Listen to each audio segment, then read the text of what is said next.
সবাই, আমি ভালো আছি। আমি লিপসি মিঠু তোমাদের সামনে আবার একটা ভিডিও নিয়ে চলে এসেছি। আজকের ভিডিওটা তৈরি করছি আমি আজকে সকাল থেকে কি করছি। এরকম আমার মা মাছ নিয়ে চলে এসেছে, চিংড়ি মাছ নিয়ে এসেছে আর রুই মাছ নিয়ে এসেছে। আর এই চিংড়ি মাছ দিয়ে আজকে এঁচড় তৈরি হবে আর এই সাতটা ভাজা হবে। একটু ডিম এনেছে, মাছের ডিম, এটা একটু ভাজবো। তারপর দেখাচ্ছি যে এঁচড় তৈরি হবে। আজকে এঁচড় কেটে রেখেছে মা, এঁচড় কেটে রেখে দিয়েছে, মশলা বাটার জন্য সব রেডি করে রেখেছে। পেঁয়াজ বেগুন ভাজা হবে, সব রেডি হয়ে গেছে। আমি মাছটা এখন ধুয়ে নেবো। মাছটা ধুয়ে তারপর যখন রান্না করতে থাকবো ভিডিওটা তোমাদের নিশ্চয়ই ভালো লাগবে। ফোনটা অন করে দিলাম, বসিয়ে দেবো। একটু নুন হলুদ দিয়ে আগে একটু ভাপিয়ে নেব, পরিমাণ মতো নুন দিয়ে দেবো আর একটু অল্প একটু সামান্য পরিমাণ হলুদ দিয়ে ওটাকে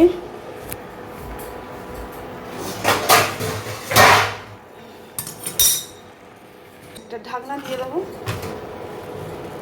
অল্প একটু ভাপিয়ে নিয়ে নামিয়ে নেব এটা। আর বেশি ফোটাতে লাগবে না, এটা আমি এবার নামিয়ে জল ঝরিয়ে রেখে দেবো। আচ্ছা, মাছটা আমি আস্তে আস্তে কড়াই ছেড়ে দেবো।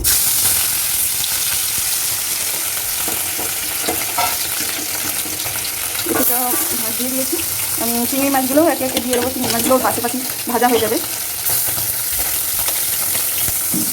না, এটা এবার হয়ে গেছে মনে হচ্ছে। দেখো, চিংড়ি মাছগুলো পাশে দিয়ে দিলাম, ভাজা হয়ে যাবে। এই এটা রেখে দিতে পারছে মা।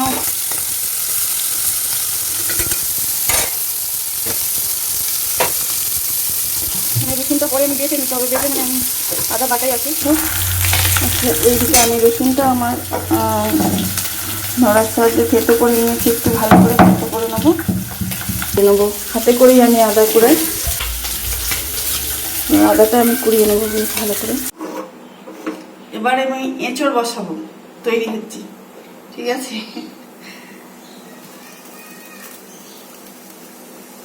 একটু সরষের তেল দিয়ে দেবো।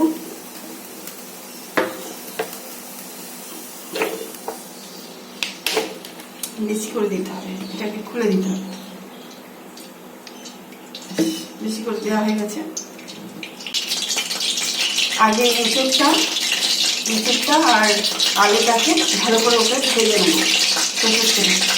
তেতে গেছে, প্রথমে আমি আলুটা দিয়ে দিচ্ছি এতে।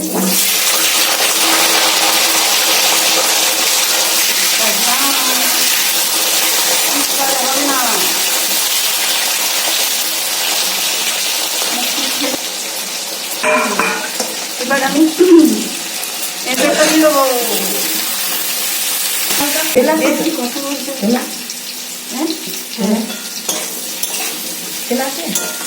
অল্প একটু তেল আছে ভেতরে। আচ্ছা, এঁচড় আলু ভাজা হয়ে গেছে, ওটাকে আমি নামিয়ে নেবো।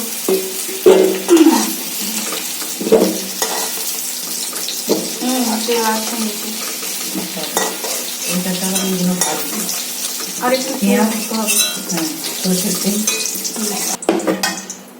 আচ্ছা, একটু সর্ষের তেল দিয়ে দেবো আর একটু বেশি করে, কারণ এবার মশলাটা কষা হবে না।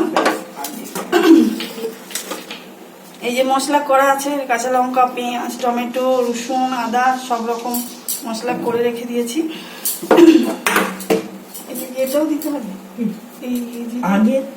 এগুলোও কি দেবো? আদা জিরে সব, জিরেটা সরষে নয়। পেঁয়াজ দিয়ে সব আমি একে একে দিচ্ছি। আগে পেঁয়াজ দিয়ে দেবো, কাঁচা লঙ্কাটা দিয়ে দেবো।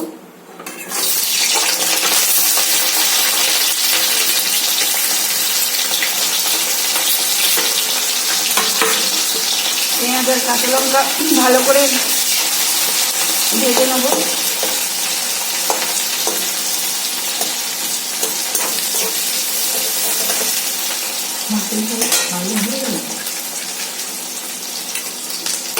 আচ্ছা, রসুনটা এই পেঁয়াজের সাথে রসুনটাকেও ভেজে নেবো একটু ভালো করে।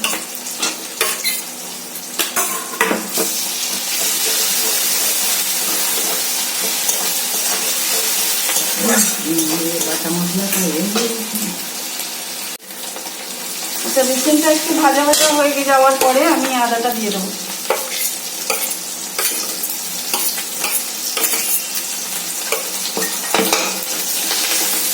একটু আদা দিয়ে দিলাম আর একটু জিরে বাটা না একটু জিরে বাটা পরিমাণ মতো দিয়ে দিলাম, ওটা আমার মাই এটা দিয়ে দেবো। এটা দেবো। একটু টমেটো দিয়ে দেবো। নুন দিয়ে দেবো, আর একটু পরিমাণ মতো হলুদ দিয়ে দেবো, টমেটো দিয়ে দেবো। আচ্ছা টমেটোটাও দিয়ে দেবো এর সাথে, সব একসাথে না করবেন। হয়ে গেছে সব দেওয়া।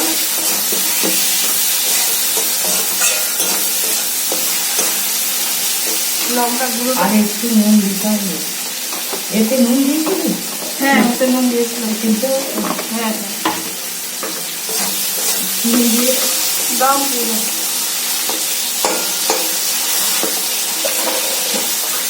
একটু পরিমাণ মতো মিষ্টি দিয়ে দেবো, চিনি দেওয়া হয়ে গেছে। আর তেল লাগবে না তোমার? না এই নুন দিয়ে এবার সব করে আর নুন দেবো না? দিয়ে দে আর একটু করে নুন লাগা ওইটাও দিয়ে দে। আচ্ছা এবার আমি এগুলোকেও, এই যে ভেজে রাখা আছে এঁচোড় আর আলু, এটাকেও আমি এর সাথেই দিয়ে নাম যতক্ষণ না একটু সুন্দর গন্ধ হচ্ছে ততক্ষণ একটু করতেই থাকছি।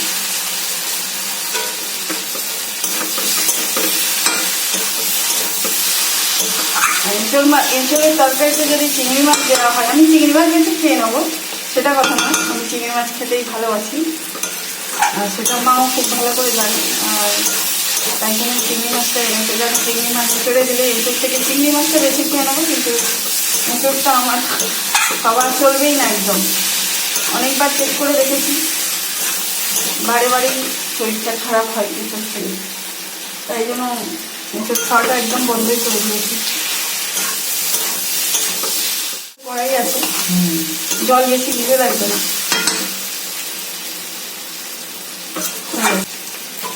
আচ্ছা এবার আমি রান্না হয়ে গেছে, জল ঢেলে দেবো।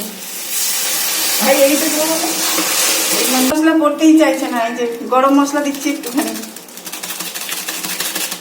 বেশি ফুটো করব।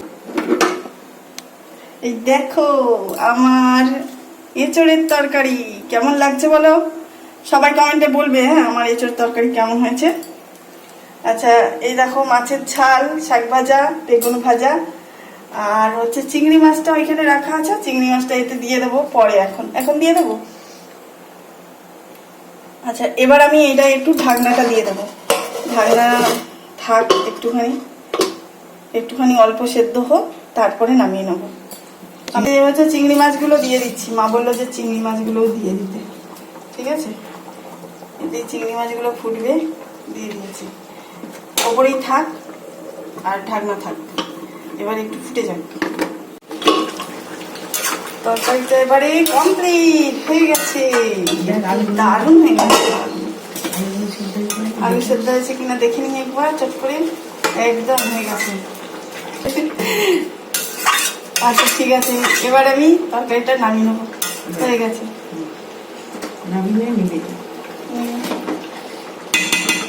আমার রান্না কমপ্লিট, এটা হলেই আমার শেষ হয়ে যাবে বলেছিলাম। আমি মাছের ঝাল, শাক ভাজা, বেগুন ভাজা করে নিয়েছিলাম, তারপরে এঁচোড়টা করলাম। এঁচোড়টা হয়েছে দেখেছো, আর এটা হলো তরকারি মাছের ঝাল। টাটা।